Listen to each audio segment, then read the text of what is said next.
Greetings, weekend visitors. Welcome again to the Paper Prison. It is I, your host, the Comics Prisoner. Sentenced for crimes against comic illustration to be imprisoned in beautiful pieces of comic art to forever sing its praises. And today I find myself once again imprisoned in a page from Avengers 28 where I said I would find a way to continue to sing the praises of the Heck Giacoya team. See how clever I am here? This is, as I said, a page from issue 28. It's a beauty. All right, sports fans. To repeat myself, my sentence involves singing the praises of the comics art form. But the comics art form is an art form comprised of many art forms, and one of those is comics writing. And today we are going to sing the praises of probably its most famous practitioner, writer Stan Lee.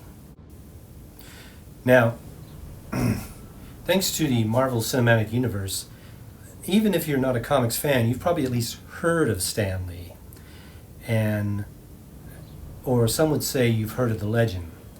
And therein is where talking about Stan becomes just a little bit problematical.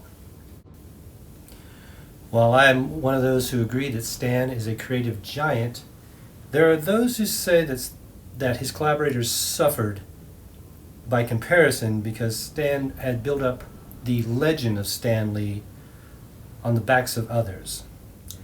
I'm not going to address that for two reasons. One, I wasn't there, as are a lot of the people who put these criticisms online and in print weren't there. Very few were there and have the right to talk about it.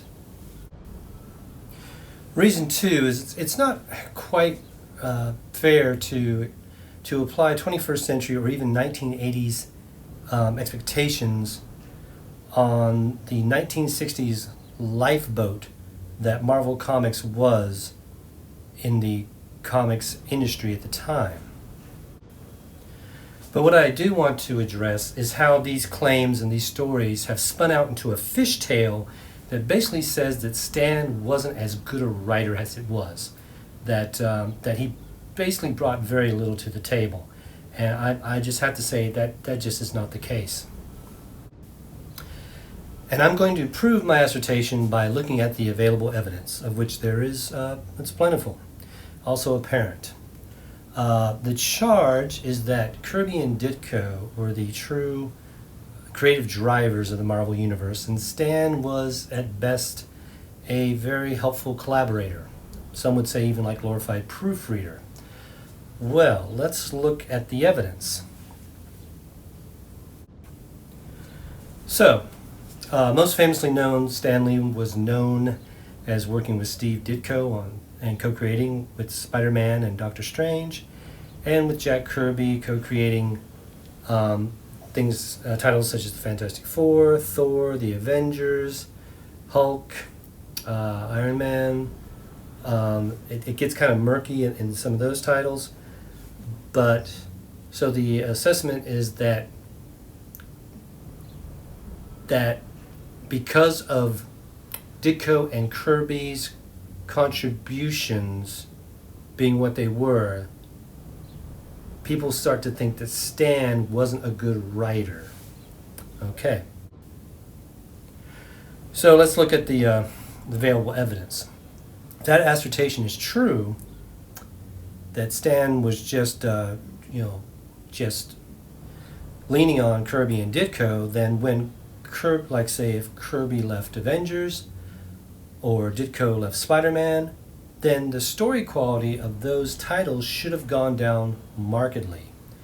And frankly, that was not the case. As a matter of fact, probably because momentum was really starting to roll on the Marvel Universe, the books just continued to get even better and better.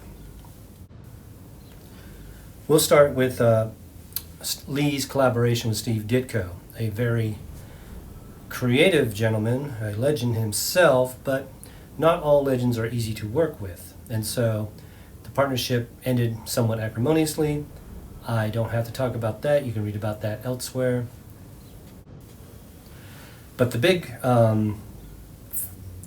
big instance that we're going to talk about is the thing that caused the breakup was a philosophical difference, storytelling difference between Ditko, who thought the secret identity of the Green Goblin should have been a fellow who was unknown, we'd never seen before.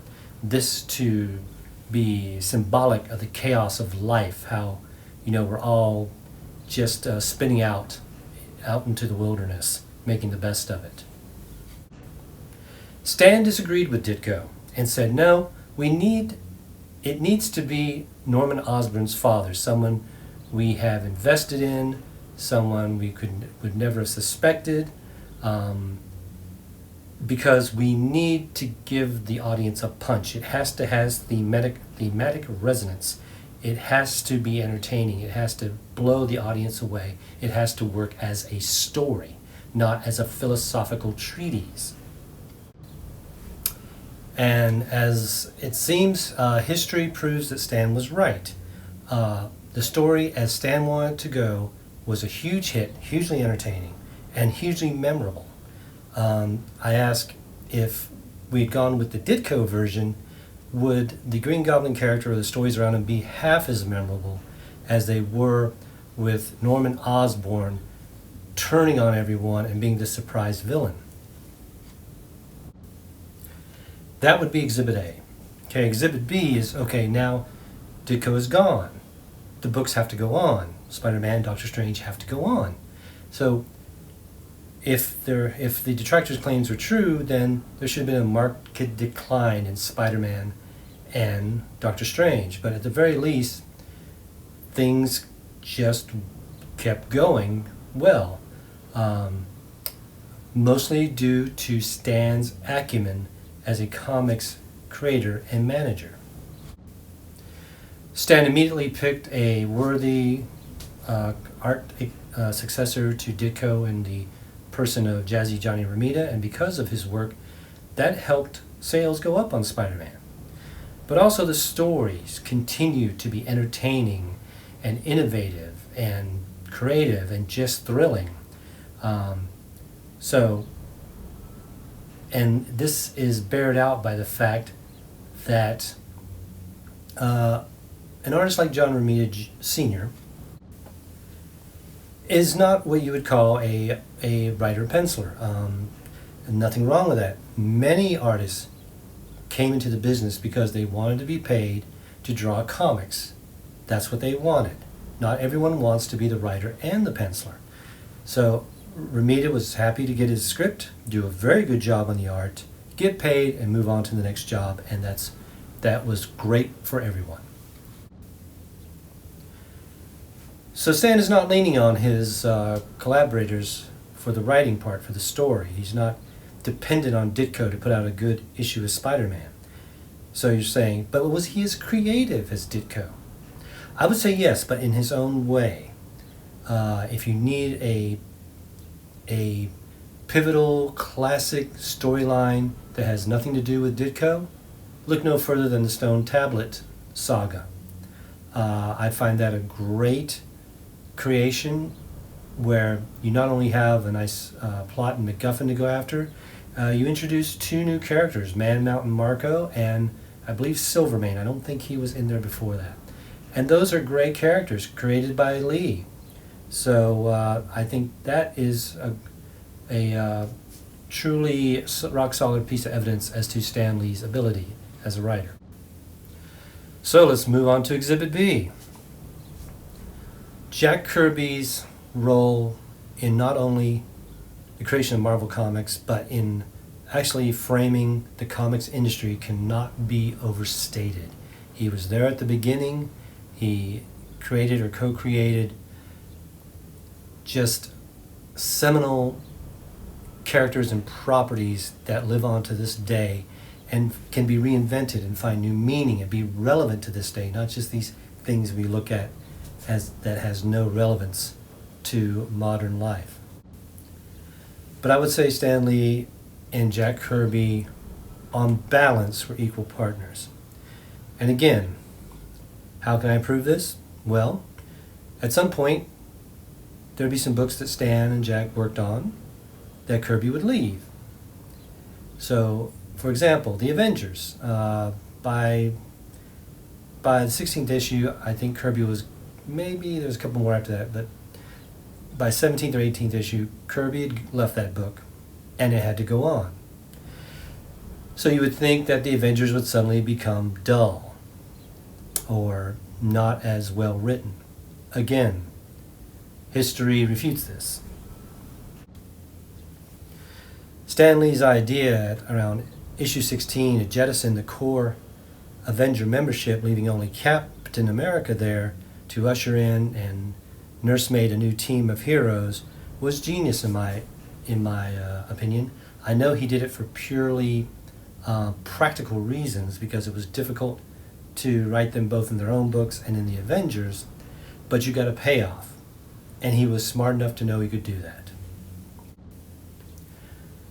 The Avengers title continued to be entertaining and exciting and thrilling, showing that Stan Lee did have chops, and he did bring a lot to the success of Avengers. Now, sometimes they say a picture is worth 1,000 words. We're going to now deal with a couple hundred words. The words of Stan Lee on this particular page I'm currently incarcerated in. I'm going to read the dialogue on this page and comment on it. And because I honestly, since I was a child, and yes, I'm being influenced by first reading this as a child, but this writing holds up to this day. So we're going to start reading from Avengers 28, drawn by the great Don Hecht, inked by the great Frank Giacoia, and written by Smiling Stan Lee.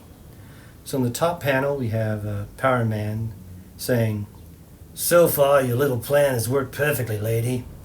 But tell me, why do you hate the Avengers so?" And then the swordsman pipes in, "I too have wondered about that. What is your motive for trying to destroy them?" And the Black Widow says, "I can think of no definite reason, yet strangely enough, I am consumed by a burning hatred of them. But we have more urgent matters to discuss. I must soon phone a certain number so that some specialists will come to brainwash our prisoners. What a victory it shall be when they finally agree to turn against the free world and serve us." Wow, isn't that something? In one panel, there is more content in your average 90s decompressed comic series. So let's continue. Second panel, one of her partners goes, "Us? Who do you mean by that?" And Black Widow replies, "You shall both learn when the time comes. Now I will offer Hawkeye one last chance to serve us." And she thinks in the thought balloons, "For some reason I cannot bear the thought of any harm coming to the daring archer, even though I have been taught that he is my enemy."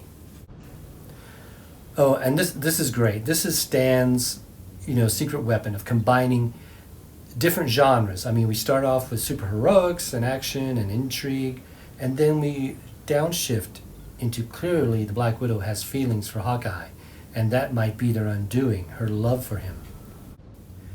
Then the scene changes in the third panel. The caption says, "But before anyone can make another move, crack!" And one of them says, "The heavy oak door, it's been shattered by a single blow." And next we have Stan's other secret weapon, grandeur. It's not just enough to tell the story. It's got to be told in the grandest form possible. And starting off with the caption that says, "And then, a sight too long absent from the annals of adventuredom is seen, the awesome attack of Goliath." And Goliath says, "The Avengers, where are they? Speak before I tear this place apart." Swordsman goes, "It's one of the original Avengers." Power Man, "He's 10 feet tall, but I'll whittle him down to size."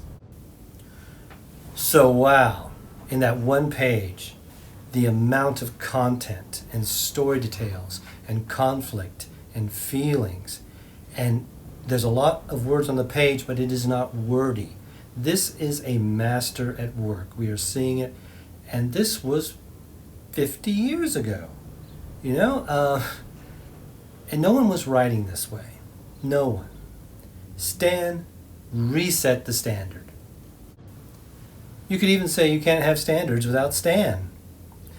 Well, as I like to do, I'm going to stop here because otherwise it's just going to be a bunch of bubbling gush of fanhood. Read the words on this page. Experience the greatness for yourself. And you'd probably want to read other works by the great Stan Lee. Oh gosh, if only there were collected works of Stan Lee. Well, thankfully there are.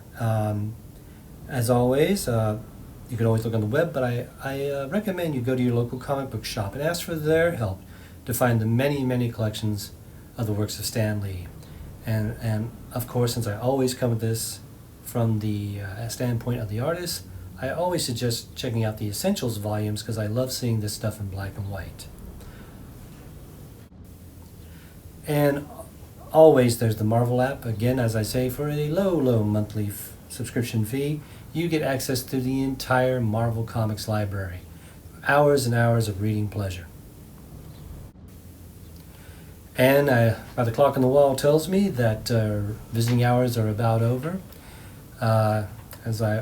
As the warden is wont to remind me, if you like what you've seen here, please feel free to like, subscribe, hit the bell. It helps grow the channel, and hopefully we're growing a community. I hope we can start talking more and more in the comment field. And I would like for us to start working together a little. I've talked about if you go to the Facebook page and you want to submit some pencils for me to ink, I will present those ink pages on the channel. So it looks like it's about time for me to be moved to another page. So as I always end our little visits, please remember, 4 walls do not a prison make, but comics can be a very cool prison. Take it easy.